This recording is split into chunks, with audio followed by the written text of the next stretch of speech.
Et nous nous attendions à ce qu'elle nous dise aujourd'hui quelles sont les mesures de sauvegarde prises pour que de pareils incidents ne se reproduisent pas. Ce n'est pas pour revenir sur des incidents malheureux, mais moi je viens d'une culture de l'aviation civile. Le moindre petit incident est investigué pour éviter que des vies humaines ne soient perdues pour rien, par la négligence et par la faute. Et il est très dramatique que des gens viennent à l'hôpital pour sauver leur vie et ils perdent la vie. Je rappelle que l'incident de Linguère est survenu en avril 2021 et l'incident dramatique de Tivavone 13 mois après, en mai 2022. Et ont pratiquement les mêmes causes, si on regarde de loin, et frappent le même type de service, le service de néonatologie. Des personnes qui ne peuvent même pas se sauver, des enfants qui ne sont conscients de rien.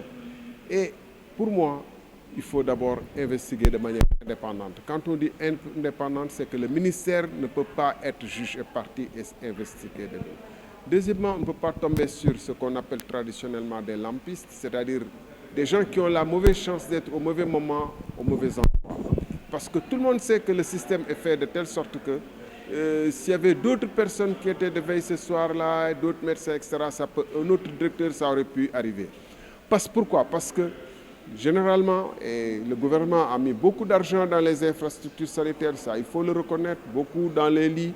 Mais généralement, quand on doit mettre 200 millions, on met 100 millions. Ça, c'est connu. Il suffit d'aller visiter les derniers pavillons dans les hôpitaux un peu partout. J'ai eu à visiter l'hôpital de Fann il y a 2 ans, un pavillon neuf, mais les carreaux étaient cassés, les prises étaient déjà arrachées, les loquets tombaient en lambeaux, les lits qui étaient neufs étaient en train de se désagréger. Il y a la malfaçon dans nos institutions.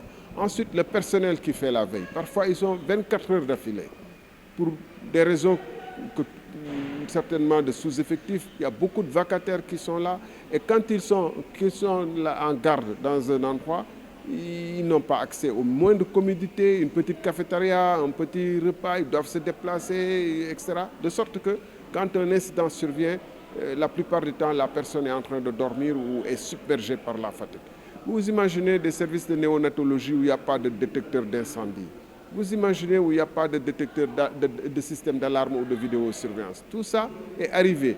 Et la preuve qu'il n'y avait pas de système de vidéosurveillance ou d'autres systèmes qui permettent, c'est que quand ça s'est passé, on n'avait pas de film, on n'avait rien qui nous permette de savoir ce qui s'est passé.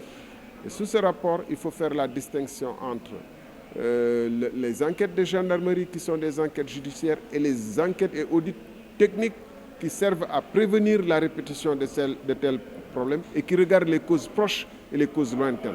C'est-à-dire tout ce qui est lié à la configuration du système, au fait qu'il y a des effectifs de vacataires qui ne sont pas très motivés, qui ne sont pas bien payés, qui donc dorment la nuit ou peut-être travaillent la journée ailleurs et reviennent veiller la nuit, etc. Vous attendez donc le ministre à ce qu'elle vous donne donc des réponses à ce que justement les citoyens soient là. Bon, je n'attends pas tellement du ministre parce que, comme je l'ai dit tout à l'heure, c'est ce qui se passe chez nous dans l'aviation quand il y a un accident qui intéresse une compagnie, par exemple Air France, pour ne pas donner un exemple sénégalais. Ce n'est pas Air France qui fait les investigations, c'est l'autorité de régulation du secteur. Ce n'est même pas le ministère qui fait la régulation, les enquêtes, parce que le ministère peut n'avoir pas pris à temps les régulations nécessaires, peut n'avoir pas pris à temps poussé aux actions correctrices nécessaires. Et ici, le ministère était jugé parti, puisque les investissements dans les hôpitaux sont réalisés par le ministère. Et donc, s'il y a un matériel de mauvaise qualité, ou s'il y a un sous-effectif, ou s'il y a une absence de formation, ou un retard dans le paiement des primes, peut-être que le ministère peut être impliqué. C'est pourquoi je dis, dans de pareils cas, l'Assemblée nationale doit elle-même se saisir. Peut-être aussi qu'il devrait y avoir une autorité indépendante d'investigation.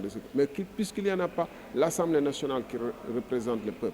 Malheureusement, l'Assemblée nationale qui donne les crédits, voit un bateau le Joola sombrer, voit des accidents graves se passer, voit ce genre de situation, sans prendre les investigations et se fie à la parole de ceux qui peut-être ont des responsabilités et peut-être ont des raisons de cacher des choses. J'ai terminé en disant, nous sommes tous conscients que malgré les investissements énormes, que notre système est loin d'être parfait. La preuve, c'est qu'un juge éminent de ce pays s'est laissé filmer dans une télévision française pour faire la publicité de l'hôpital américain de Paris, en disant qu'il ne peut pas fréquenter les hôpitaux sénégalais. Et ça, dans un pays qui se respecte, ce juge-là, on l'a rendu compte. Et j'ai dit en commission, je n'avais pas le temps de le dire ici, que si, par exemple, une haute autorité de ce pays est malade, une autorité religieuse, traditionnelle, etc., ou politique de ce pays était malade, et que le président refusait de l'évacuer en France, on aurait dit que le président a fait preuve de négligence s'il lui arrivait un malheur. C'est parce que nous n'avons pas confiance en notre système. Et le système n'est pas fait pour que des élites puissent trouver des solutions ailleurs et que nous restions ici.